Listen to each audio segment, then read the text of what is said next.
Kata-kata Nietzsche, "He who has a why to live for can bear with almost any how." Dia yang memiliki mengapa untuk hidup bisa menanggung hampir semua bagaimana. Jadi berhubung ada yang request, "Kak, kapan Deep Talk malam lagi edisi habis pengumuman SBMPTN?" di akun Instagram saya @inspirocean. Saya pikir ini buku yang menarik untuk dibahas karena saya juga sempat bikin di Twitter ya, thread tentang ritual saya ketika sesuatu tidak sesuai ekspektasi atau ketika saya kecewa atau saya gagal, ritualnya apa aja, dan saya ambil beberapa kutipannya dari buku ini, bukunya Viktor Frankl, Man's Search for Meaning. Ini jadi udah ada juga terjemahannya. Kalau ini penerbitnya Nora Publishing, kayaknya dari Mizan Group ya. Kalau dulu saya bacanya sih berapa tahun lalu ketika saya masih S3, itu versi Inggrisnya, dan saya pernah kasih kado juga buat teman saya yang unfortunately waktu itu terseret masalah hukum dan dia harus dipenjara. Karena apa? Ketika membaca buku ini tuh bercerita tentang pengalaman si penulis berada di concentration camp-nya Nazi, bikinan Hitler, yang itu orang-orang Yahudi benar-benar disiksa di situ, dan dia survive. Dia akhirnya juga membuat atau memulai suatu bidang yang namanya logoterapi. Logo itu lebih ke makna gitu ya. Jadi terapi yang intinya gimana menyelesaikan masalah hidup ini, penderitaan dalam hidup dengan menemukan makna. Makanya quotes yang dia ambil dari Nietzsche tadi, dan itu salah satu quote favorit saya ketika hari-hari terasa berat, ketika hari-hari terasa menderita. Kita tuh harus tahu tujuannya tuh apa sih ini, makna dari penderitaan ini tuh apa. Makanya he who has a why to live for can bear with almost anyhow. Jadi bayangin orang yang dapat rintangan ya, tapi dia emang harus ke titik itu gitu. Dia dari A ke B banyak halangannya, tapi dia tahu dia harus ke B, mau nggak mau jadi dijalanin. Dan itu yang misalnya terjadi kalau kita tahu perjuangan orang tua gitu ya, orang tua yang bersungguh-sungguh berjuang dengan anaknya, dibelain mati-matian, atau bahkan perjuangan seorang ibu untuk melahirkan anaknya walaupun itu antara hidup dan mati, karena ya itu memang udah menjadi tujuan yang harus dilakukan gitu. Jadi selama kita tahu maknanya, selama kita tahu tujuannya, mau itu sakit, mau itu berdarah-darah, mau itu capek, kita akan jabanin, kita akan jalanin gitu. Makanya penting banget untuk menemukan makna. Dan buku ini membahas bahwa ketika kita ada di situasi yang benar-benar isinya tuh hari-hari penderitaan doang gitu kan. Nih bayangin di concentration camp waktu itu benar-benar genocide ya, genosida, orang bisa nanti mati kapanpun, nunggu giliran gitu kan. Jadi udah kayak nggak ada lagi harapan hidup tuh, bener-bener undian aja, dan tiap hari penderitaan, disuruh macem-macem gitu kan, kerja rodi gitu. Nah, tapi itu tadi, kalau ada cara-cara yang membuat manusia itu walaupun di kondisi yang paling tersiksa sekalipun, itu dia masih bisa mendapatkan suatu kebahagiaan gitu ya, suatu ya mungkin bukan kebahagiaan yang seneng gitu, tapi intinya punya spirit untuk hidup. Makanya salah satu buku favorit saya yang lain yang judulnya Emotional Equation, dia berusaha bikin rumus gitu ya, despair equals suffering minus meaning. Jadi rasa putus asa itu timbul ketika kita tuh merasa menderita tapi nggak ada maknanya. Jadi sebenarnya kalau menderita tapi ada maknanya, ada spiritnya, kayak orang bertarung, orang berjuang bener-bener supaya menang, walaupun tersiksa gitu ya, tapi dia masih merasakan spiritnya. Makanya orang zaman dulu merdeka, hidup atau mati, itu kan karena udah ada tujuannya. Mau tersiksa, mau kalah, dia tahu ini tujuan yang harus diperjuangkan gitu, sehingga dia tidak menyerah. Jadi terlepas dari penderitaannya seperti apa, kita selama punya makna, jadi ya itu masih bisa bertahan secara mental, secara spiritnya tuh ada kebebasan spiritual. Nah, dia membahas itu. Saat kita coba baca beberapa kutipan yang menarik dari dia ya, karena buku ini memang sangat asik kalau dibaca pelan-pelan. Cuman saya juga udah lama nggak baca. Salah satu ceritanya adalah ketika dia di concentration camp ini kan benar-benar sendirian, terpisah dari keluarga. Salah satu yang bisa membuat dia bahagia adalah dengan mengingat memori-memorinya di masa lalu, mengingat istrinya, mengingat senyuman istrinya, membayangkan apabila suatu saat dia bisa bertemu lagi misalnya dengan keluarganya, dan itu yang menjadi semangat untuk bertahan hidup tiap hari. Karena kalau orang udah tersiksa, udah depresi gitu ya di concentration camp, ya udah pikirannya pengen mati aja. Kalau udah terlalu menderita dan dia nggak menemukan sesuatu untuk apa dia bertahan hidup, ya udah kayak mending mati aja gitu, mending menyerah aja gitu. Makanya dia juga ada kutipan di sini yang kalau di buku ini dia merenungkan kenapa sih para pujangga selalu bilang bahwa cinta itu tujuan yang utama, yang tertinggi gitu kan. Nah di concentration camp ini dia baru menyadari bahwa emang manusia itu diselamatkan oleh cinta gitu ya. Ketika kita udah nggak punya apa-apa, kita tuh bisa merasakan arti kebahagiaan meskipun sejenak karena memikirkan orang yang kita cintai. Dan dengan imajinasi ini, walaupun fisik kita menderita, walaupun emang realnya misalnya kita gagal, sakit gitu, tapi permainan imajinasi yang ada di pikiran ini itu yang penting. Dan kemampuan untuk mencari makna, mengubah perspektif, itulah yang bisa membuat atau membantu kita dari rasa menderita gitu. Ketika kita mendesain, kita refleksi, kita pikirin, oh sebenarnya ini tuh maknanya ini gitu. Ya mungkin nggak ada yang tahu for real gitu kan. Makanya kadang orang bilang everything happens for reasons. Tapi apa gitu? Nggak ada yang tahu gitu. Ya sebenarnya kadang kita nggak bisa selalu mengharapkan makna itu dapat sendiri gitu ya. Kita mendapatkan makna, tapi kadang kita yang harus memberi makna justru. Seperti apa sih makna yang kita dapati dari sini gitu? Mungkin kita nggak ngerasa ada, tapi ya bisa kita bayangkan. Karena ketika orang sudah menderita, kan ada istilahnya ya, adu nasib ya. Wah lo mending gue lebih menderita. Kenapa sih bisa satu orang merasa dia paling menderita, orang lain juga merasa paling menderita, orang lain lagi merasa lebih menderita lagi? Kenapa kok semua orang bisa merasa menderita? Karena di sini ada dia menceritakan bahwa kurang lebih di kesadaran manusia ini seperti suatu bejana ya, suatu tempat gitu ya, suatu ruangan lah. Nah, ruangan ini kan bisa diisi macam-macam ya. Kalau di sini dia contohnya misalnya gas. Penderitaan manusia bisa dianalogikan dengan perilaku gas. Jika sejumlah gas dipompakan ke dalam sebuah ruangan kosong yang tertutup, gas tersebut akan mengisi seluruh ruangan secara merata, seberapapun besarnya ruangan tersebut.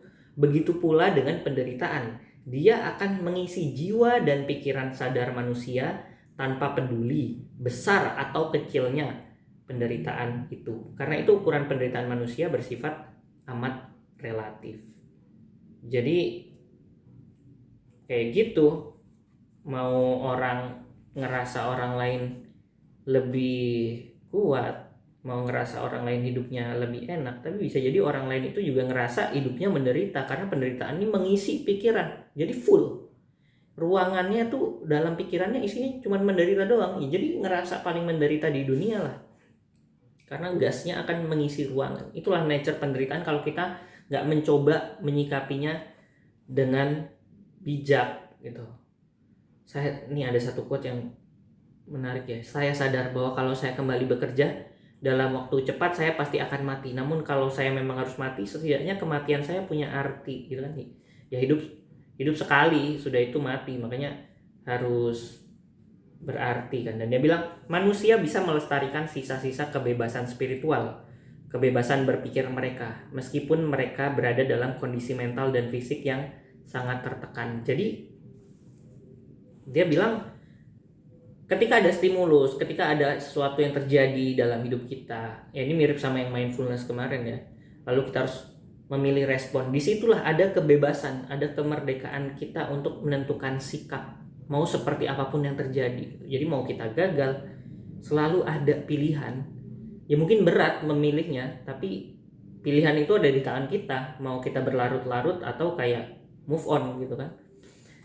Karena yang menarik di sini adalah salah satu yang dia bilang bahwa apapun bisa dirampas dari manusia kecuali satu, kebebasan terakhir seorang manusia, kebebasan untuk menentukan sikap dalam setiap keadaan, kebebasan untuk memilih jalannya sendiri. Ya of course kita nanti akan bilang, loh tapi kan ini gue emang gagal, tapi ini kan gue udah usaha tapi gagal gini. Ya again, itu adalah pilihan kita, mau pakai topi yang mana, mau kita menyikapi ini penderitaan yang tidak bermakna atau penderitaan yang punya makna. Ya mungkin nggak bisa kita bilang penderitaan is penderitaan gitu kan, suffering is suffering. Kita mungkin nggak bisa lari dari rasa sakitnya, rasa sedihnya ditolak masuk PTN misalnya, kegagalan kita meraih cita-cita, itu sakit, itu dan manusiawi ketika kita sakit. Di buku ini juga diceritain bahwa bahkan air mata di mana ya, dia bilang air mata itu juga salah satu bentuk keberanian. Karena artinya kita berani untuk menderita, berani untuk kita perlu menghadapi seluruh penderitaan kita dan berusaha meminimalkan perasaan lemah dan takut. Tetapi kita juga tidak perlu malu untuk menangis. Karena air mata merupakan saksi dari keberanian manusia yang paling besar, yakni keberanian untuk menderita. Karena kalau menurut dia, hidup ini harus punya makna nih ya. Kita percaya hidup harus punya makna. Sedangkan kan hidup ini nggak selalu bahagia gitu kan. Jika hidup benar-benar memiliki makna, maka harus ada makna di dalam penderitaan. Karena penderitaan merupakan bagian tak terpisahkan dari kehidupan manusia. Meskipun penderitaan itu merupakan nasib dan dalam bentuk kematian. Tanpa penderitaan dan kematian, hidup manusia tidak sempurna. Jadi malah ini konsepnya adalah ya udah, kita peluk, kita embrace, kita terima bahwa hidup ini nggak selalu seneng. Pasti ada penderitaan, tapi gimana supaya penderitaan ini worth it, penderitaan ini bermakna gitu kan. Karena segala hal di dunia ini ya pasti kalau dicari kesel, capek, menderita. Tapi mana yang kita siap jalani, mana yang bearable, mana yang menurut kita worth it, berharga untuk dijalani. Dan itu kan tergantung makna yang kita dapat, makna yang kita terjemahkan, makna yang kita interpretasikan dari hidup ini. Karena kalau mengutip bukunya Pramoedya Anantatur ya, kalau nggak salah itu di Rumah Kaca, hidup itu sederhana, yang rumit itu tafsirannya gitu kan, tergantung kita menafsirkannya. Karena terkadang quotes-nya hidup seperti kunjungan ke dokter gigi. Anda selalu berpikir bahwa hal terburuk belum dimulai, padahal sebenarnya sudah berakhir.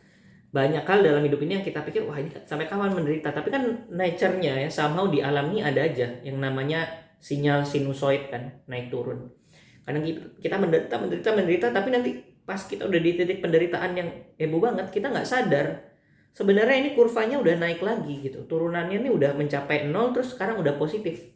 Makanya ada istilah, it only get worse before it gets better. Karena kayak ya emang harus turun banget dulu sampai di titik terendah. Kalau kita udah ada di titik terendah kita, berarti kan habis itu kita cuma bisa naik. Orang udah di titik terendah kok, kan udah terendah udah paling, ya nanti naik lagi gitu. Cuma naik turunnya inilah yang nanti bisa ada naik turunnya lagi nih kalau di sinyal kayak gitu. Nah kurang lebih seperti itu ya dari buku ini. Makanya jangan adu nasib lah. Kadang orang kan adu nasib. Maksudnya jangan menyuruh orang untuk adu nasib, jangan meminta orang adu nasib. Tapi kalau seseorang mencoba melihat perspektifnya sendiri, ya menurut saya oke ya. Tidak ada manusia nih di quotes-nya. Dan tidak ada takdir yang bisa dibandingkan dengan manusia atau takdir yang lain. Tidak ada situasi yang berulang. Dan setiap situasi harus ditanggapi dengan reaksi yang berbeda. Dan dari sini saya belajar, oh iya ternyata kita tuh bisa loh menemukan makna sendiri, mencari makna sendiri, menginterpretasikan sendiri. Ya mungkin kalau ada orang lain gitu ya yang lagi sedih gitu ya mungkin nggak cocok lah kalau kita bilang, kecuali kita udah sefrekuensi nih sama dia dan kita tahu dia siap mendengar, mungkin bisa kita ngomong, ya lo masih mending lah si orang ini gimana, si orang itu gimana. Tapi tergantung si state orang ini ya, orang yang teman kita ini. Tapi kalau buat saya sendiri, saya selalu kayak gitu. Di situasi-situasi yang saya ngerasa jelek banget, saya selalu malah berpikir, oh ya udahlah sebenarnya bisa lebih buruk. Atau orang lain juga ada yang lebih parah dan dia bisa survive, jadi kenapa saya enggak gitu kan. Sebenarnya kayak gitu. Walaupun di sisi lain juga balik lagi takarannya tiap orang berbeda-beda. Yang buat saya berat banget mungkin buat orang lain masih enteng.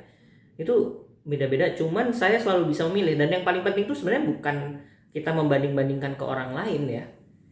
Membanding-bandingkan tuh kalau kita siap, kalau kita sedang open minded bagus, karena kita nanti jadi bisa pakai kacamata satu, kacamata lain. Tapi kalau misalnya kita masih di state yang denial atau belum menerima, ya susah juga. Makanya tuh kalau yang di episode Utata yang mana cara menghadapi kegagalan, atau yang ketika dari galau jadi karya, atau ketika saya ngomongin konsep flow itu ya, ya intinya memang ada step-nya. Atau bahkan yang sains patah hati tuh, karena kan emang patah hati, stres itu kan ngaruh ke imunitas tubuh juga kan. Makanya orang depresi itu bisa ngaruh ke psikosomatis, bisa ngaruh ke badannya, karena segitu dahsyatnya kekuatan si mental ini. Jadi kalau saya sih selalu mengartikannya itu, ini apa ya maknanya. Saya selalu berusaha menempatkan diri saya kayak ada di novel, ini ceritanya apa, episode selanjutnya apa, progresi karakternya gimana. Jadi saya bisa memaknai kegagalan ini dari sisi lain. Dan lama kelamaan kegagalan dan penderitaan ini kita adaptasi juga gitu. Kalau awal-awal mungkin berat, lama-lama wah oke, ini just another kegagalan. But there is always a first time for everything ya. Ketika kita pertama ngerasa jatuh banget atau ngerasa patah hati pertama kali, tentu itu berat. Tapi ya habis itu kan mulai adaptasi. Itu emang udah nature-nya manusia. Ini udah 16 menit, mudah-mudahan membantu.